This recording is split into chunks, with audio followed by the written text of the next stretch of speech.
On February 1st, 2004, Federer won his first Australian Open, and the next day he became world number 1 for the first time in his career. Over the next 4 years, Federer was more dominant than any player in the history of tennis. And although by the end of the decade a couple of kids were hot on his tail, by 2010 Federer held 16 major titles, and in the minds of his devoted followers, he was, and forever will be, the greatest tennis player of all time.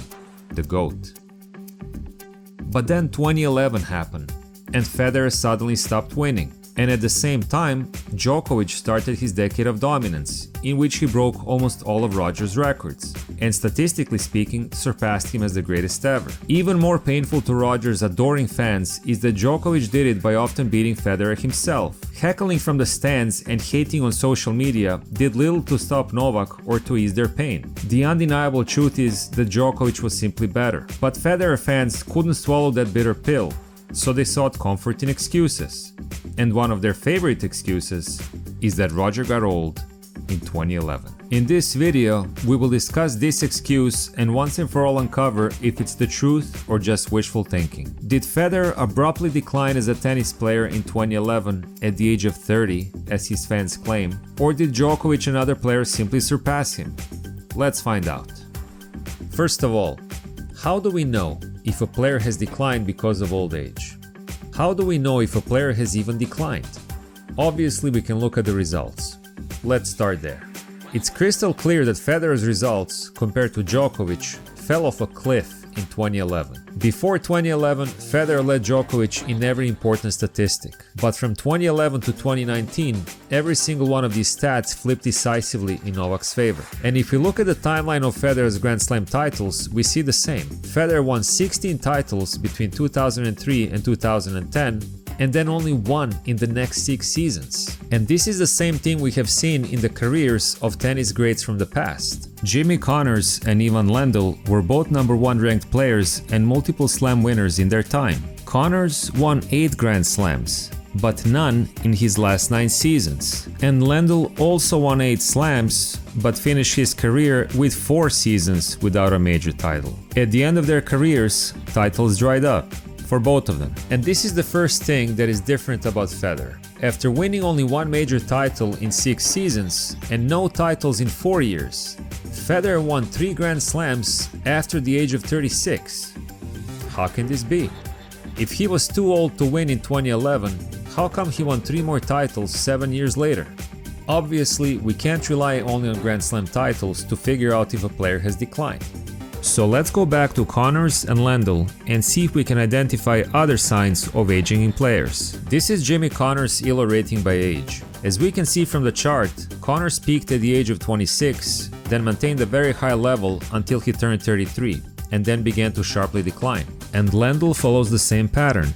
He also peaked at 26, maintained a high level until he turned 30, and then sharply declined. So they both peaked when they were 26 years old, maintained a high level until their early 30s, and then sharply declined after. Let's see if Federer follows the same pattern. He won his first major title in 2003, and his ELO rating climbs to its peak in 2007, when Federer was 26 years old, just like Connors and Lendl.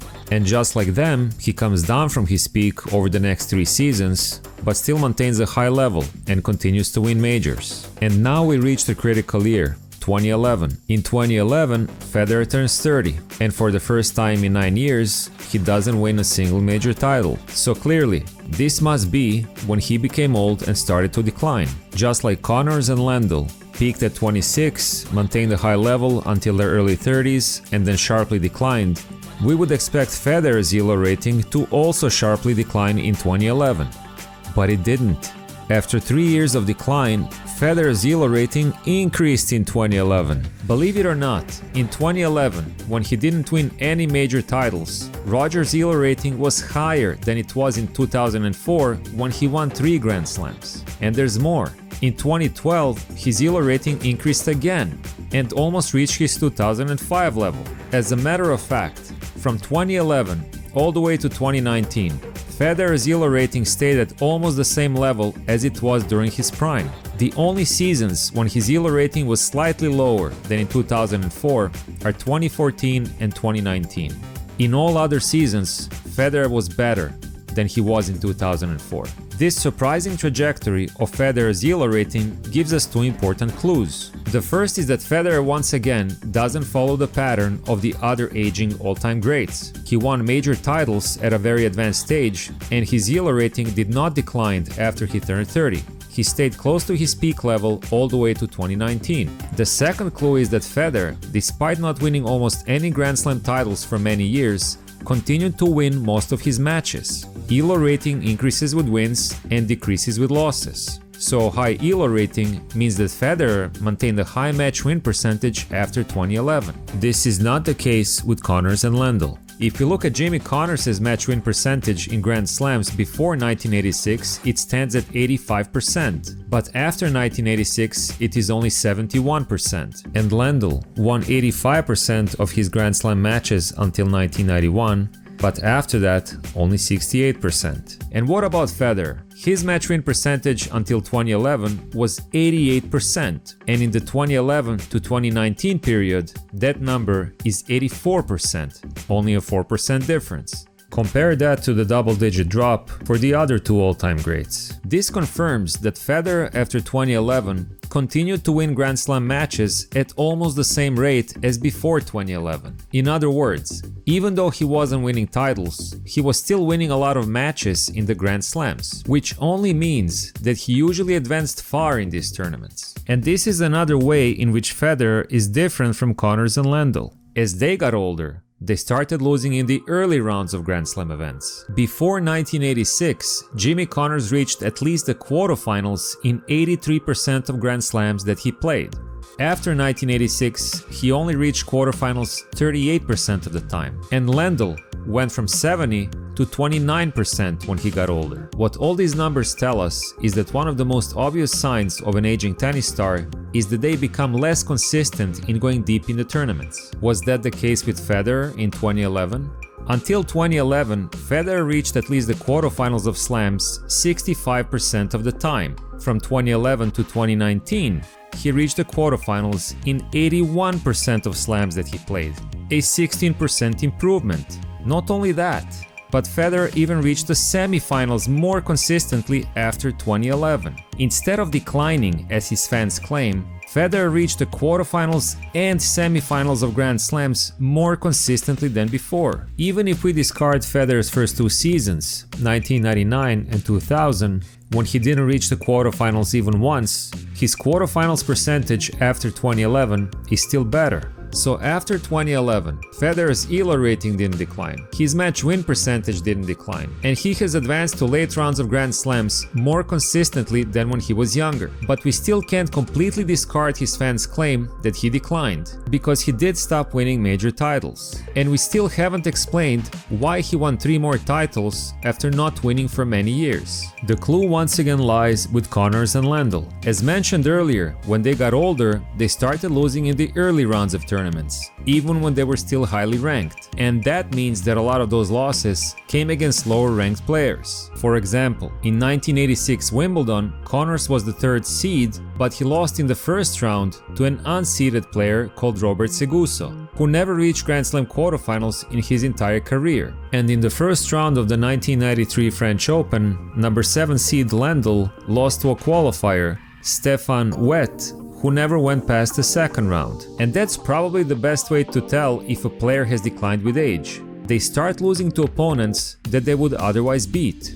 Or to put it more bluntly, they start losing to lesser opponents. So to figure out if Federer declined, we need to review the players to whom Federer lost in Grand Slams since 2011 and see how many were lesser opponents. Of course, the question becomes, how do we define a lesser opponent? To ensure that Federer fans don't bicker and to keep things simple, we will only consider Grand Slam finalists as worthy opponents for Federer. Any player that never played in a Grand Slam final will be considered a lesser opponent. Between 2011 and 2019, Federer suffered 28 losses in major tournaments. 4 of those losses were against Nadal, 8 against Djokovic, 10 against other Slam finalists, and only 6 to everyone else, or as we label them, lesser opponents. In other words, 43% of Federer's losses were to Djokovic and Nadal combined. 79% of his losses were to Grand Slam finalists and only 21% to lesser opponents. Even without further analysis, 21% seems low,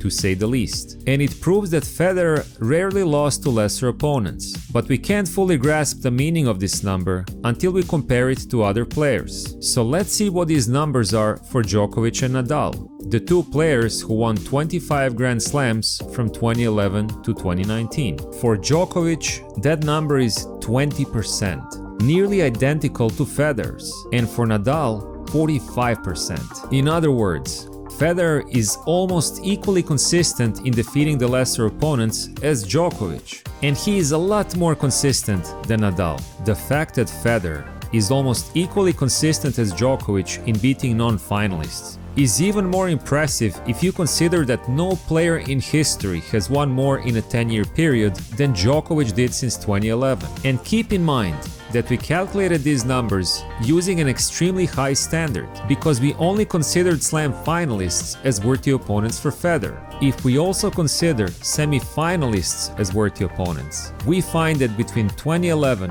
and 2019, a whopping 86% of Federer's losses came against Grand Slam semi-finalists and finalists. The fact that Federer so consistently beat lesser opponents and advanced far in Grand Slams, yet failed to win titles, suggests that he struggled against the best players. And he did.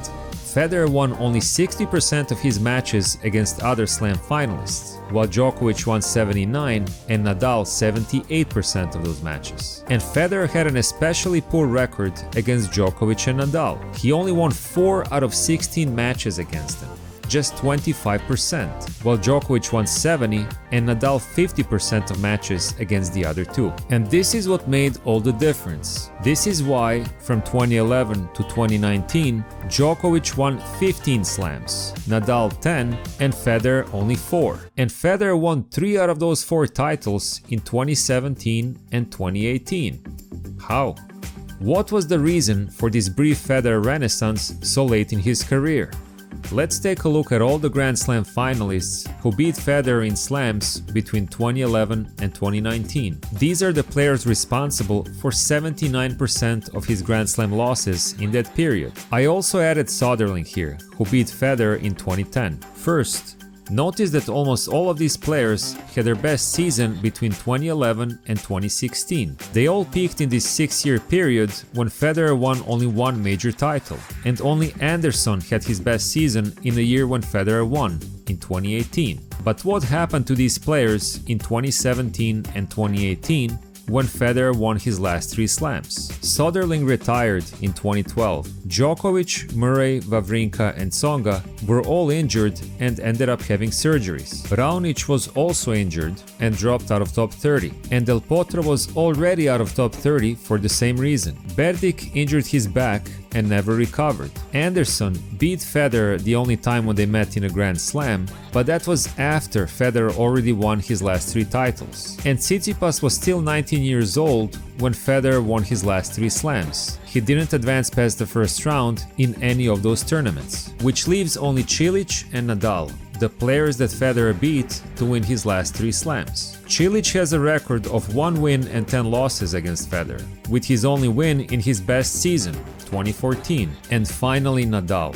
Nadal was also coming back from injuries in 2016, but Nadal's mysterious injuries are a different subject altogether, and we will talk about it another time. Now, to be fair, Federer himself was also coming back from injuries and a knee surgery, and he did beat 2 Grand Slam champions, Cilic and Nadal, when he won his last 3 major titles. But the fact remains that Federer's brief renaissance took place when most top players of that generation were out of the picture, and the next generation was still too young. The same thing that happened in the 2000s. And just like at the end of 2000s, when competition got tough, Federer stopped winning. After winning the 2018 Australian Open, in the next 7 slams, Federer lost 6 times to a Slam finalist or semi-finalist. Federer did not decline in 2011 as his fans claim. His ELO rating stayed close to his peak, his Grand Slam win percentage remained almost the same, he was more consistent in advancing far in major tournaments than when he was younger, and he was as consistent as Djokovic in beating lesser opponents. I would argue that Federer became a better player after 2011. People often credit him for raising Djokovic and Nadal's game, but I think that they also pushed him to improve, and he showed no sign of physical decline until much later. The reason why Federer stopped winning in 2011 is because it marked the beginning of the strongest era in tennis history. From 2011 to 2016, when Federer won only one major title, 4 other players won 22 out of 24 Grand Slams. The only reason why Federer won 3 titles in 2017 and 2018 is because 3 of these players were injured. Federer is not the GOAT. If I were to compare him to an animal, it would be a canary. Miners use canaries in coal mines to alert them of high levels of carbon monoxide.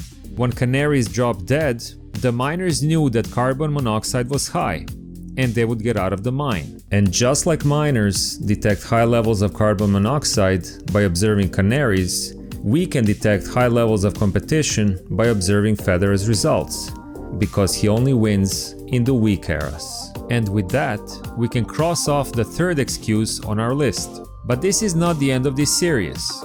In the comments to the previous 2 videos, a lot of Federer fans brought up another excuse for Roger: court speeds. They are claiming that Federer stopped winning because courts slowed down to favor baseline players. So we will talk about that next. And I have one more video planned for this series, but I will keep it as a surprise. Until then, please consider subscribing to my channel, and more importantly, share this video. Don't do it for Djokovic, do it for the GOAT.